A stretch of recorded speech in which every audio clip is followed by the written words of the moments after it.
அன்பான சகோதர சகோதரிகளே, தேவ பிள்ளைகளே, கிறிஸ்துவின் மனவாட்டிகளே, உங்கள் அனைவருக்கும் நம் ஆண்டவராக இயேசு கிறிஸ்துவுடைய கிருபையும் சமாதானமும் நம்மில் என்றும் உண்டா இருப்பதாக. ஆமேன். இந்த நாளிலும் பரிசுத்தாவின் வெளிப்படுத்துகிற சத்தியத்திற்காக நன்றி செலுத்துவோம். இந்த நாளில் வயல்வெளி.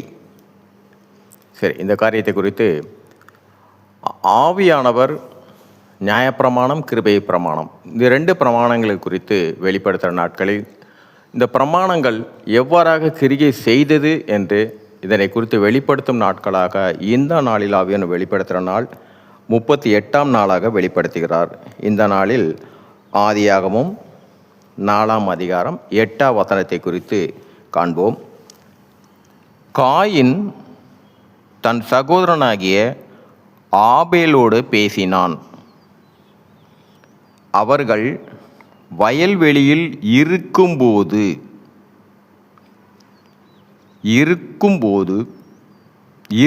சமயத்தில் காயின் தன் சகோதரனாகிய ஆபேலுக்கு விரோதமாய் எழும்பி அவனை கொலை செய்தான். இந்த காரியத்தை பார்த்தீங்கன்னா,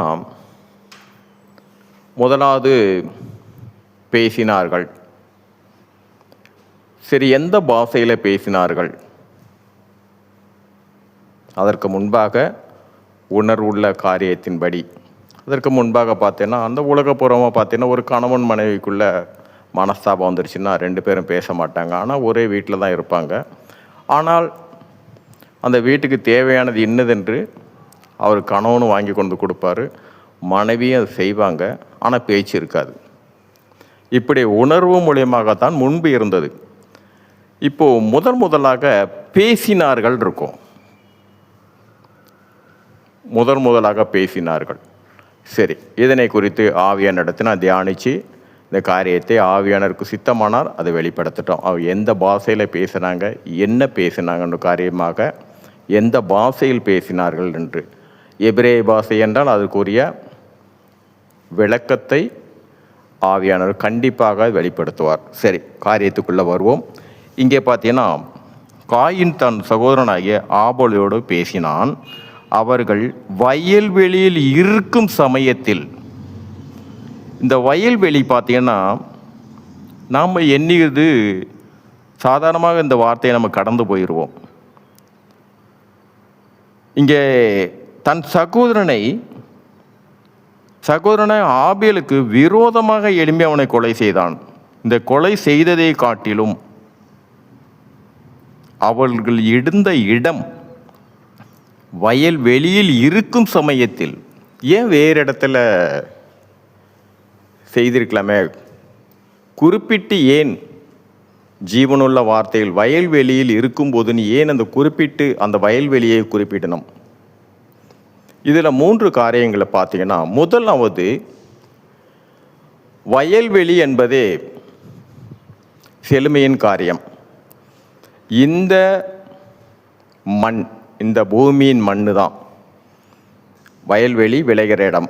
இந்த பூமியினுடைய மண்ணில் எடுத்து தான் நம் தேவனாகிய கர்த்தர் எனும் ஆண்டவராகிய இயேசு கிறிஸ்து இந்த மண்ணை எடுத்து தான் காயின் என்ற விதையை உருவாக்கினார்.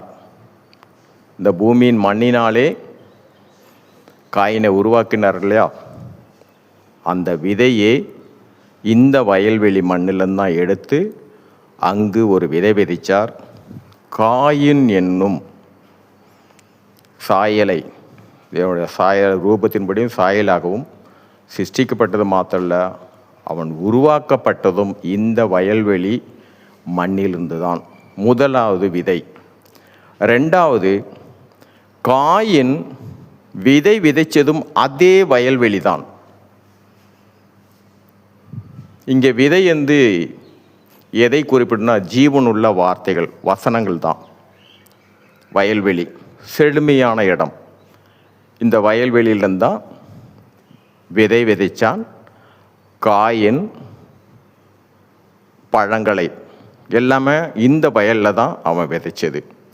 இதே காரியம்தான் ஆபேலும் தன் மந்தையை மேய்த்தான். செழுமையான இந்த வயல்வெளியில்தான் ஆபேலும் மந்தையை மேய்த்தான். இந்த மந்தைக்கு, ஆடுகளுக்கு ஆகாரம். நாம் எல்லோரும் ஆடுகள். ஆடுகளுக்கு எப்படி புல் ஆகாரமாக இருக்குதோ, நமக்கு வார்த்தை தான். அந்த வார்த்தையான இயேசு கிறிஸ்து தான் நமக்கு வார்த்தை கொடுத்து போஷிப்பது. ஆடுகளுக்கு புல், நமக்கு ஜீவனுள்ள வார்த்தை. இப்போ எண்ணி பாருங்க, இந்த வயல்வெளியில் இருக்கிற சமயத்தில் தான் காயின் தன் சகோதரனாகிய ஆபேலுக்கு விரோதமாய் எழும்பி அவனை கொலை செய்தான். எப்படிப்பட்ட ஒரு பரிசுத்தமான ஒரு வயல்வெளி! அந்த இடத்துல தான் முதலாக உலகத்தின் கிரிகையின் மூலியமாக முதல் கொலை நடந்தது.